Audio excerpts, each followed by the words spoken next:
Amazing Spider-Man was such a hot title for Marvel, they had to keep adding to it. So they added Marvel Team Up, which featured Spider-Man as well.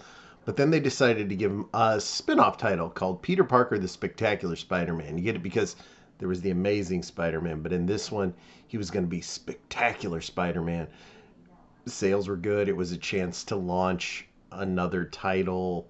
You know, there's been different rumors about it. They said they wanted it to explore the secondary people in Peter's life. I don't know. All I know is everybody loves Spider-Man. They added another Spider-Man book. It was simple. Peter Parker, if you are a collector, you could probably still collect this collection. It's kind of a double negative. Anyway, Amazing Spider-Man, if you don't have the early issues, they're very far. I think the first issue is well over 100 grand. And I'm talking about Spider-Man 1, not Amazing Fantasy 15. That's even more. Peter Parker, you could conceivably still collect, but if you don't want to, it has just been collected. If you just want to read it, which I say you should always read your books.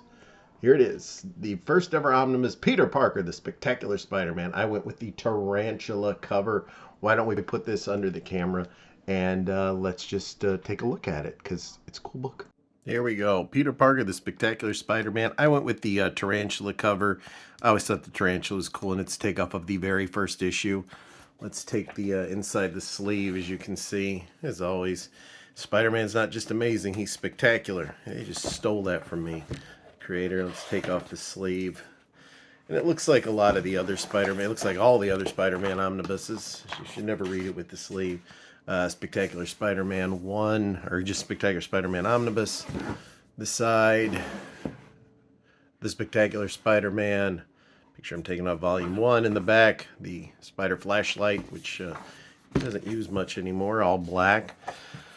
Let's take a look at it here. Let's bust it out for those unfamiliar. You know, we're going to open up We Wanted More Spider-Man by Ralph Macchio. Not the Karate Kid guy. Just FYI on that. Their little entrance. And then here's the first issue, of course, where we fights the tarantula. I like these old ones. And this did, you know, they said it was going to feature a lot of secondary people, but I don't know if I'd go that one. But, you know, I like how it kept everything intact as far as, like, you know, see issue 8, see issue 10. I like the artwork in these old Spider-Mans. Spider-Man continued a lot, and you know, the second issue, and it does have the spider's web that was printed at the end. There's Aunt May's old ass. Kraven the Hunter, who's always been one of my favorite villains. Spidey continued a lot. Many Spider-Man things went 10, you know, anywhere. They'd go anywhere from 2 to 10, 15 issues. And don't get me started on that Clone Saga, but Kraven, who's rumored to be in the films. Kraven's always been a favorite villain of mine. And, you know, Peter Parker's Pad, Marvel Comic Group. This time he's fighting the Light Master. Like I said, the tarantula is still popping up in all these because, you know, he got away. But this guy can flash light at people, so Peter's got to wear his sunglasses. Which, okay, this is, I don't know. Then the Vulture's coming up. The Vulture is a bird of prey. Like I said, I don't want to go through a ton of things to bore everybody, but, you know, another battle with the Vulture. And that sets it right up for the Hitman, who's going to be in the next issue, up to issue 5, because most everything did. Now, the thing with Amazing and Peter back in the early days, they did not cross over. You know, you read your issues of Amazing Spider-Man, where Amazing Spider-Man, Peter Parker was Peter Parker. Crossover stuff didn't start until the 90s when that got really big, which I think kind of hurt the comics. Issue 6 is a very hot comic right now on the singular issues. This is a good way to get it because it has Morbius. That was really odd. So issue 6, Peter Parker, the Spectacular Spider-Man. Ba-doom, ba-doom. Yeah. 108, 109, 110. And now we just go into issue 7. Very, very odd. I wonder if that is a printing error that they will take care of. But this was the big battle with Morbius, which goes over into issue 8. You know, it does have secondary characters, which they said they would try to get more of. But, because, you know, at the time, Amazing was pretty much just focusing. Secondary for Amazing was Aunt May, Mary Jane, and I don't even know if I'd call JJ a supporting character. Here's the first time ever, the White Tiger's first appearance. That's worth about 8 cents. So that's okay. You know, Spider-Man had to fight the Kung Fu people, too. Once again, a two-parter, Showdown with the White Tiger. Nice ad. Like I said, they left all the spider males and everything in there, so you get this nice ad for John Carter, Warlord of Mars. You know, as I'm going a little further here, all kinds. Here's Medusa, the woman with the living hair. Spider-Man takes her on because, you know, she's not Dr. Octopus. It's her hair, not her hands, that keep whooping your ass. As the Black Bolt. Ad for Ghost Rider. Brother Power and Sister Sun. There were some serious psychedelic people in these old Spidey books, man. I'm telling you. Go through that. Of course, that's going to go into the big shock. Razorback. There's a guy with a fucking bull on his head. Here's the Hate Monger. Yeah, this looking through this, it's like these stories are good, but some of these villains where the Hate Monger is commanding the guy with the Red Bull head, you know, it's different. Very, very different as I kind of go through it. This was, you know, because you needed to see more of this. This was a nice three-part series. I think you get the idea that some of these characters were pretty corny. Another glimpse in up to issue 16. The Beetle. I always liked the Beetle. Not to be confused with the Blue Beetle. Soon to be a major motion picture or an HBO show, depending on what day of the week it is with DC. Starring Miguel from Cobra Kai. Of course, here we're going to get... this is the story of The Last Champion. Another ad for Ghost Rider. Ghost Rider must have been catching fire as Angel. Peter teamed up with some of them. There's the Iceman.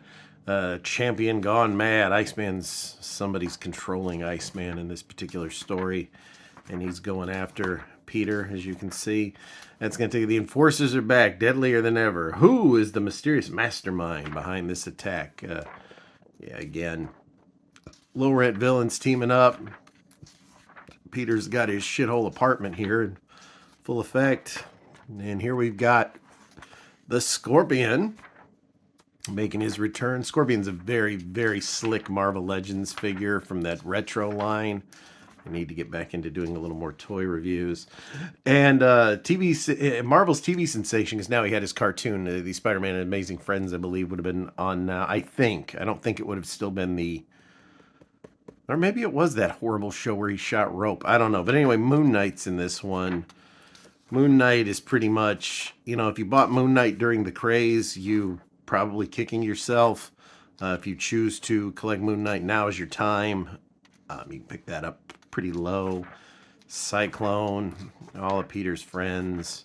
Peter does a lot of fighting. And now we're going to have the death dance of the Hypno Hustler. Yeah, this has got to be the... Now, the more I think about it, this had to have been the show where he shot a rope because, yeah, this is some serious psychedelic shit. The Vault of Fear. That's the Mass Marauder and the Terrible Tri-Man are teaming up. As you can see, we're kind of going through. I'm kind of giving you a taste of all the shenanigans. There's Daredevil. Can't go wrong with Daredevil. Daredevil is my favorite Marvel character. I actually have this original issue because I love the cover. I sense deadly danger, Daredevil, but I can't see it. I'm blind. Because if you're going to get Daredevil in there, that's when you're going to get it for a nice long run. Don't worry, he doesn't stay blind for long enough for some more, because there is the Carry On. Yeah. A lot, but Daredevil's still helping him out. But a lot of crazy. From Dusk to Dust. The story's still going on. Yeah, this is a long one. A lot of it, as you can see, kind of takes place at the Daily Bugle, too. That's the backdrop for most of this. And we're still fighting the Crimson Dust to death. You know, this is... Spidey, though, had... You know, back then, for a thing to go 4 or 5 issues was good. DC sometimes would go, you know, 6 years worth of issues, and they still wouldn't have done anything. So it got a little odd. This is kind of here now. Horror is being a little more embraced with all these titles, as you can see. The Night of the Iguana. What a long, strange script it's been, you know, because they change writers. Here's another one, you know. And as you can see, as I'm going quick, I'll slow down. Compared to a lot of new books, these old ones actually give you a lot more to read. We're still in the Night of the Iguana storyline here. But yeah, there's quite a bit to read in the old books.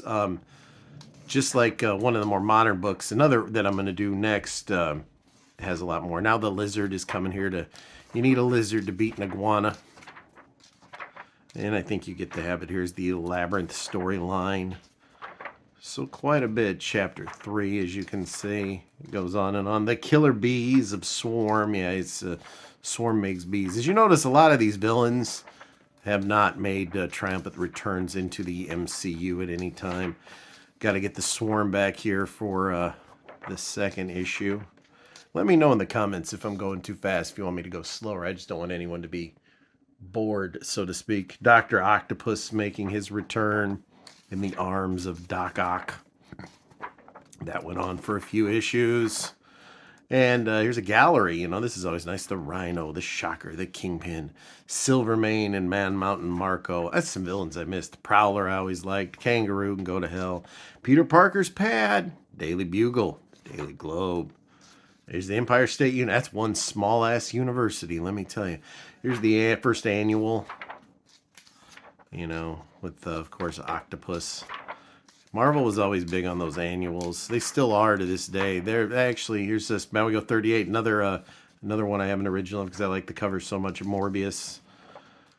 I liked Morbius. I'm to this day have not watched the film, but the character itself I like. I have lots of, you know, books that he's been in. First appearance, you know, which is Spider-Man 100 and 101. I have that run. I have his books from the 90s. I have a statue of him that I really should do a review of. I've got his horrible, horrible Marvel Legends figure that I wish they'd redo.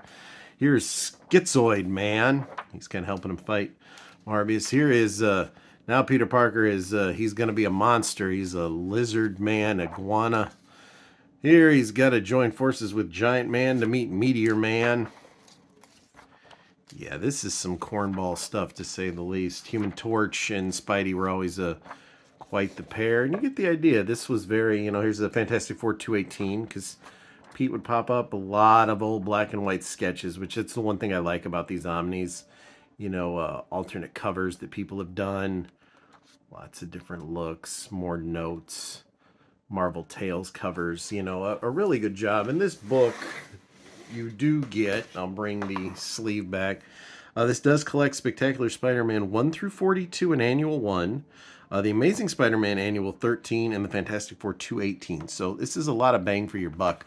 As a Spider-Man fan, I recommend it. As a collector, somebody you just want to read, you know, definitely pick it up. But like I always say, act fast. But this is it. This is Peter Parker, the Spectacular Spider-Man Omnibus 1. Let's go talk about it for a second. Fun book, great art. You know, they're collected now. Amazing Spider-Man, they're getting ready to do the 5th volume of the Omnibus, plus all those offshoots. They've now done, as you've seen here, the Spectacular Spider-Man. I can only assume Web of Spider-Man is next.